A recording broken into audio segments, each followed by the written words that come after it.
Assalamualaikum warahmatullahi wabarakatuh. Kepada student-student yang akan menjalani praktikal pada semester ini, sekiranya you all memilih projek multimedia, ada beberapa benda yang you perlu tekankan dan you perlu faham. Projek multimedia yang dibenarkan untuk praktikal, kita fokus kepada dua, iaitu yang pertamanya sama ada you all buat multimedia untuk linear multimedia, dan yang keduanya adalah non-linear multimedia. So, benda ni you all dah ambil dekat dalam subjek multimedia. Sekiranya benda-benda yang lain, projek-projek yang lain, seperti sebagai contoh mungkin you design poster dan sebagainya, cuba elakkan ia sebagai projek. Dia tak ada masalah sebagai salah satu daripada you punya aktiviti di dalam praktikal. Tetapi seboleh-bolehnya untuk multimedia, you kena pilih salah satu projek, sama ada dia berkaitan dengan linear multimedia ataupun non-linear multimedia. Kenapa? Sebab di antara dua benda ni, you akan terlibat dengan banyak elemen multimedia, sama ada tag, grafik, image, audio, animation, video dan editing proses yang akan berlaku, sama ada pre ataupun post punya proses. So itu yang kita nak tekankan. Jadi secara keseluruhannya, topik-topik yang seperti buat video corporate, ataupun buat mungkin tutorial, itu adalah contoh-contoh yang linear multimedia, dibenarkan. Dibenarkan. Dan contoh-contoh yang lain sebagai untuk yang interaktif, mungkin still tutorial valid juga. Tutorial menggunakan sesuatu benda ke, ataupun mungkin tentang SOP ataupun berbentuk knowledge, you nak deliver knowledge menggunakan interaktif multimedia, boleh juga. Ataupun you mungkin nak buat tentang company profile, itu semua interaktif multimedia.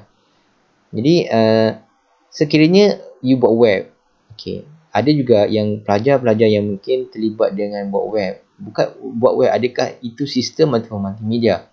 Dia boleh terbagi kepada sama ada multimedia ataupun sistem.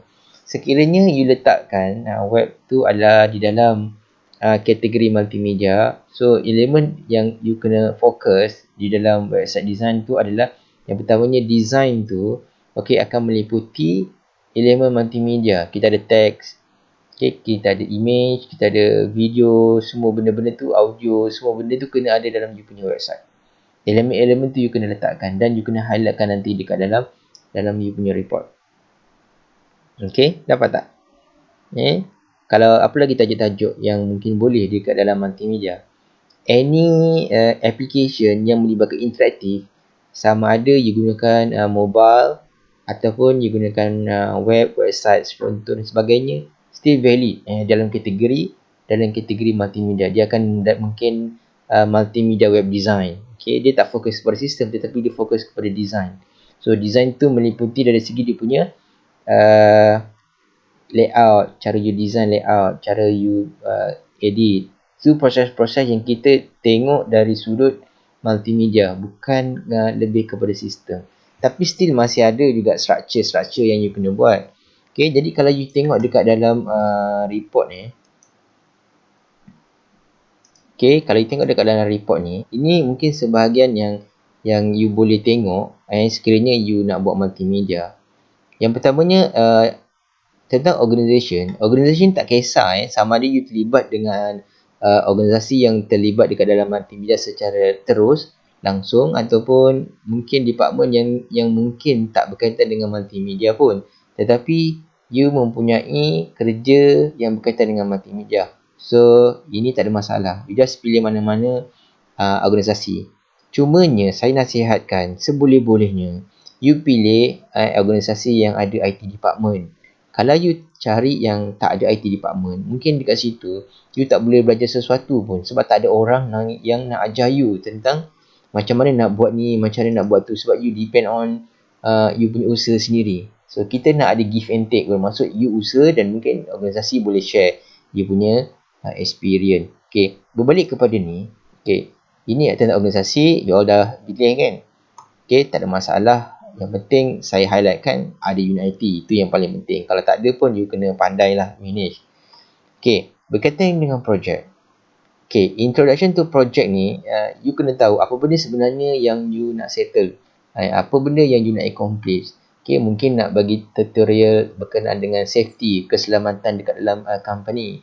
Ataupun mungkin tutorial tentang apa-apa application. Okay, tutorial tentang apa. Ataupun interaktif multimedia tentang sesuatu aplikasi. So, you kena tahu apa sebenarnya you nak settle. Okay, dan objektif supaya apa? Kalau you buat projek tu supaya apa? Apa yang akan benefit kepada user? Okay, you kena highlightkan benda ni lah. Benda ni you kena clear. Problemnya kenapa you buat, objektif, apa yang akan tercapai sekiranya benda tu you buat. Dan scope. Scope ni adalah apa yang you cover. Okay, apa yang you cover dekat dalam you punya projek. Okay, contoh mungkin you punya dekat department you terlalu luas, ada banyak sangat department. Tapi you mungkin fokus satu area saja. So, you limitkan ke area tu. Okay, project benchmark ni, sebelum you buat sesuatu projek multimedia, sebagai contoh, katalah you buat tentang video keselamatan. So, untuk video keselamatan, ada tak company-company lain ataupun produk-produk lain yang mungkin dah buat benda yang sama? Kalau dapat yang sama, lagi bagus. Tapi kalau tak sama pun, cari konsep yang sama tetapi mungkin topik yang berbeza. Mungkin you buat tentang keselamatan tetapi mungkin yang projek video yang you jumpa tu berkaitan dengan sesuatu yang lain lah. Mungkin berkaitan dengan sebagai contoh tadi tu kita nak buat tentang keselamatan kan. Itu mungkin berkaitan dengan awareness sebagai contoh. So jadi konsep dia sama. So you buat perbandingan dekat situ. Bila you buat perbandingan, apa yang you kena highlightkan? Yang pertama you kena highlightkan dekat mana sumber you dapat. Okay, sumber tu dapat daripada mana? Okay, mungkin daripada web ataupun mungkin daripada video YouTube. So, you highlightkan source tu dekat mana. You kena juga kena print screen. You kena buktikan lah. Mungkin ambil print screen sikit dia punya evidence gambar. Dan you kena kaji. Yang ni penting. Dia punya strength and weaknesses dia. Apa strength produk yang you dah tengok tu. Ataupun apa dia punya kelemahan dia. So, daripada situ nanti you akan tahu apa yang sebaiknya yang you perlu buat. Seboleh-bolehnya dekat sini cari sekurang-kurangnya 3. Tiga produk yang hampir sama ataupun sama dengan apa yang you nak buat. So ini kita akan analyse produk-produk orang.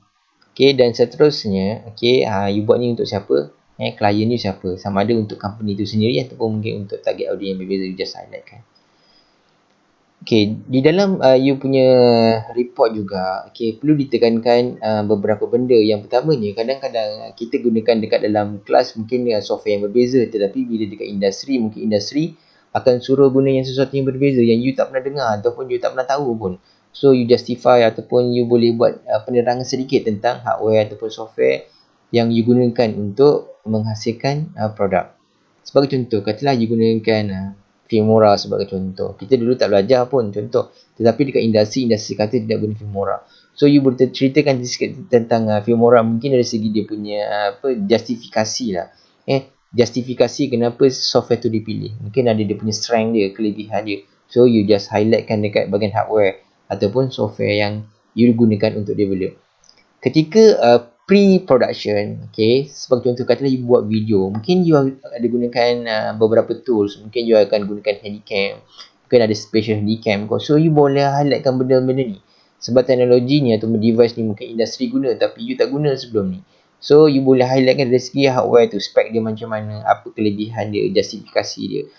Hardware dengan software you kena highlightkan. Setiap apa yang you guna, you boleh highlightkan. Sebab itu adalah pre-production. Tools ataupun device software yang membantu you untuk production. So, pre-production punya benda, tools ni kena di-highlightkan. Storyboard. Storyboard you all dah belajar dekat dalam kelas kan. Jalan cerita. Apa yang sebenarnya you nak buat. Kita takkan nak buat sesuatu multimedia terus terfikir dan terus buat. Tak macam tu. So, dia ada dia punya storyboard. Ada jalan ceritanya. So, you kena ada storyboard. Storyboard ni wajib. Kalau dalam sistem kita ada, mungkin kita ada DFD, ERD dan sebagainya. So, dekat dalam multimedia kita ada storyboard. Untuk map ni, navigation map ni lebih fokus kepada sekiranya kalau you buat interactive multimedia.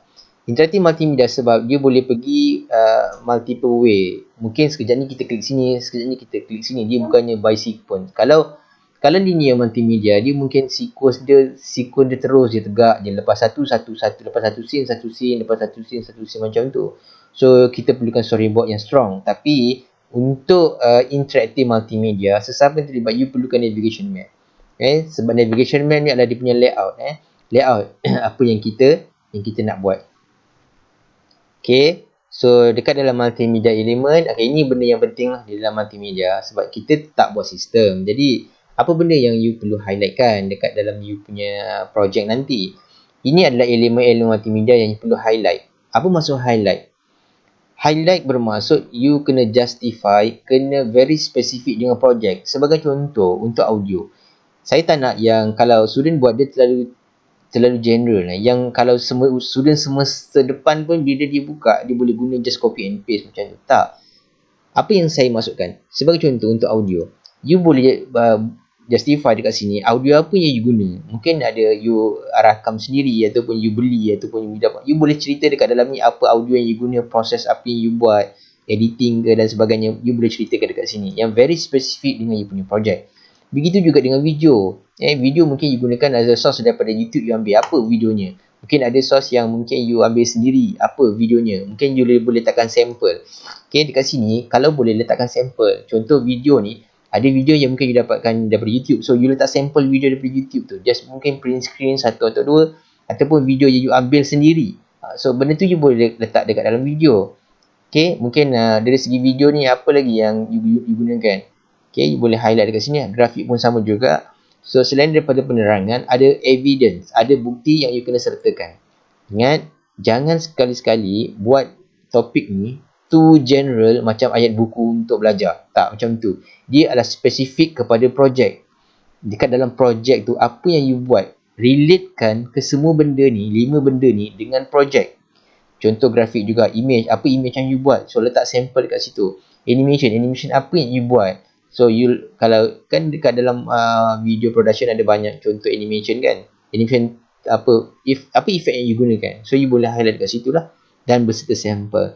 Tag sama juga. Tag mungkin kita ambil daripada Google ataupun daripada you download daripada mana-mana font. Apa font yang you download, sertakan sampel font tu. Okay, letakkan dekat dalam tag. Jadi untuk projek multimedia, okay.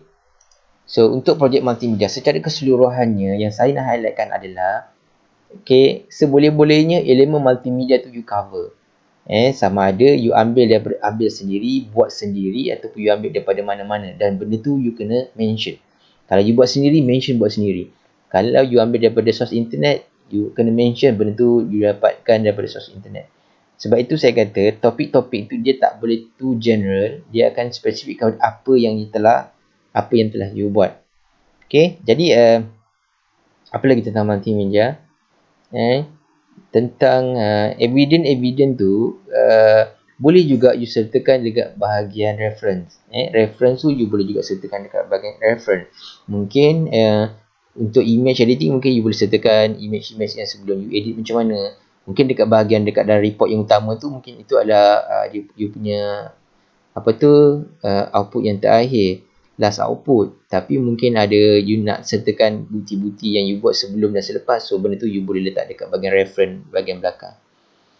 Okay, saya harap video ini membantu sedikit sebanyak kepada semua. Dan sekiranya ada masalah bolehlah tanya kepada saya ataupun pensyarah-pensyarah yang akan menyelia nanti. Saya rasa setakat itu saja. Okay, Assalamualaikum warahmatullahi wabarakatuh.